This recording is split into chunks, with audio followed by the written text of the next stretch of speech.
What's up, guys? Welcome to Political Fight Club. I'm going to do a very quick episode on 2 or 3 different things, just kind of mix them together. I was going to do separate episodes, but I'm working without a table tonight, and I don't have a whole lot of time, so I'm just kind of going off of notes that I wrote on my palm. So first order of business is going to be Trump had a very, very bad day, and what happened to him. Biden had a very, very good day. We're going to talk about that. And then Illinois, the state of Illinois, seems to have brought in an inordinate amount of money via their marijuana tax in the first quarter. So I'm going to talk to you about those numbers as well. That's pretty badass. And then the first order of business, though, is going to be just, if you guys are artists out there, I'm going to start putting pieces of art over my shoulder here. I'm going to promote some of my, my wife's and Ian's art. But of course, if you guys have anything and you want to send me a print, just get at me. Either here or Facebook or Twitter.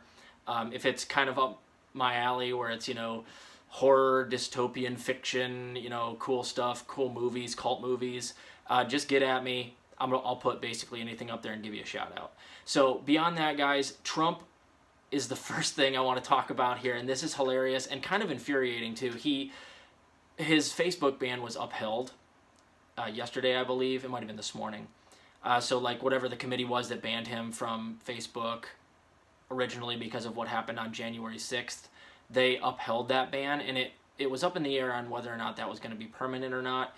And as you guys know, I'm kind of against the Trump banning on all social media platforms. I am a free speech absolutist, so I'm against it. I don't want that blowback or want any of the censorship that's going on for Trump and somebody like Alex Jones to come back on the left. So what I'm for is just like a marketplace of ideas where we can actually have these conversations. And if you have stupid ideas, you have every right to be laughed out of the room. And I don't think you have any right to censor anybody unless they're, of course, committing assault, which is like direct threats of violence. But beyond that, if people want to say stupid shit, conspiratorial shit online, even inflammatory stuff, even hate speech, I'm for that, but they have every right also to be completely like ostracized and made fun of and turned into a pariah if they have those ideas online. So may the person with the best ideas and the best way of conveying those ideas to their audience win.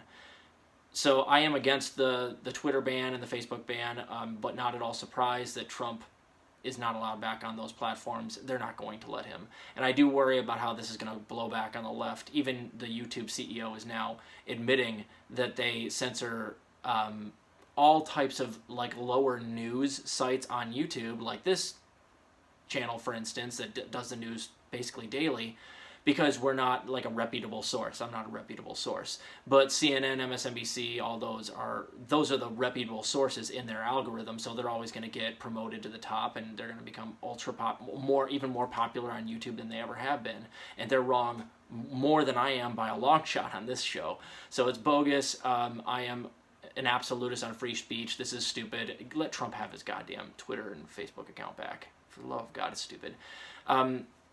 And if I may say so, part of the reason that they don't want Trump back on Facebook is because the Democrats are in power right now, and they know that Trump's social media accounts they're like a media organization or a propaganda force in and of themselves, and Biden and the Democrats just simply don't have as much popularity on social media as Trump does, so they don't want to have to combat it. So they just get their Silicon Valley buddies to make sure that he doesn't get his accounts back, which is the easiest way. Just cut the issue out at its root. That's my theory anyway. Second order of business is Joe Biden. He had a very good day yesterday. He did something that I've talked about at least 5 times on this show before. He finally decided, at least according to one of his staff, came out with a memo that says that he's going to throw his weight behind those countries in the World Trade Organization to release the patent protections on the vaccines, which I've been talking about for months now. That's probably the most important thing that Joe Biden can do for the globe at the moment. Because like I said, guys, we've got like 9 months, maybe 10, to get the entire globe herd immunity, which is 7 out of every 10 people on the globe must be vaccinated fully by about Christmas, or otherwise we're subjecting ourselves to immense amount of variation and mutation that will make the current vaccines useless. Now, the only thing about the memo that scared me was they used some like weasel language, and they were talking about how even though they've gotten the ball rolling, the negotiations might take a while. They actually said that in there. And that scares me because, it's one thing to put your weight in right now, but that's an empty victory if you don't actually get all these negotiations done and then actually distribute the vaccine in that 9 months. So if they wait in negotiations for 6 months, it's too late. They have to really get it going and give these other third world countries 6 months to actually distribute the vaccine and get herd immunity in these countries. So by about Christmas. So if you wait till Thanksgiving or wait till Halloween to finally get through the negotiations and then release those patents, it's too late. And that's what I worry that the Joe Biden administration will do, is they'll just drag their feet and do what they've done with every other thing, is they'll take the headline that's positive, which I'm giving you right now, the positive headline, and then they will not come through on it and hope that people have too short a memory or too stupid to realize that they got duped. So I worry that they're just going to drag their feet and they'll actually, get the patent protections, it's called a trip waiver, taken care of in maybe like August. Too late. Too late. This has to be done like by June, mid-June. Otherwise, we really don't have a good shot at getting that herd immunity. So, again, I worry it's an empty headline. But for the time being, good job, Joe Biden. Keep up the good work. If you really come through with it, I'll give you nothing but praise. Not a hack. I have no problem giving you props when you're doing something good. Lastly here, the first quarter earnings for Illinois' tax revenue for marijuana have just come out, and also for liquor. And as it turns out, they are on pace to collect over $1 billion in revenue for this first year.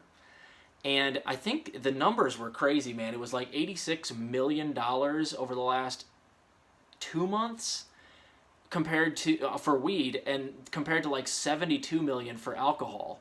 So the weed tax is bringing in by far more tax revenue than even liquor tax is in this state.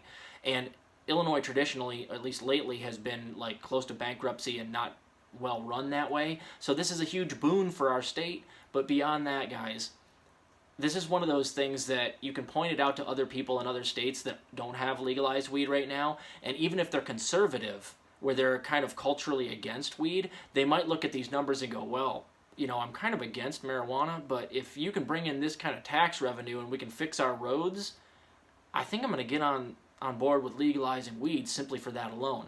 So it helps get people on both sides on board for something like this, because you can't argue with the numbers, guys. That's an immense amount of money that's going to go into infrastructure and education and other things. So kudos to my home state, Illinois, for doing that. It was an obviously good idea. Colorado's been doing it for the longest time, and they have very nice roads and bridges and aqueducts and everything like that. Wonderful infrastructure paid for by weed taxes. Believe me, I lived there for 4 years. So Illinois seems to be on that track too, and hopefully other states will follow suit. So that's pretty badass, guys. So keep fighting the good fight out there.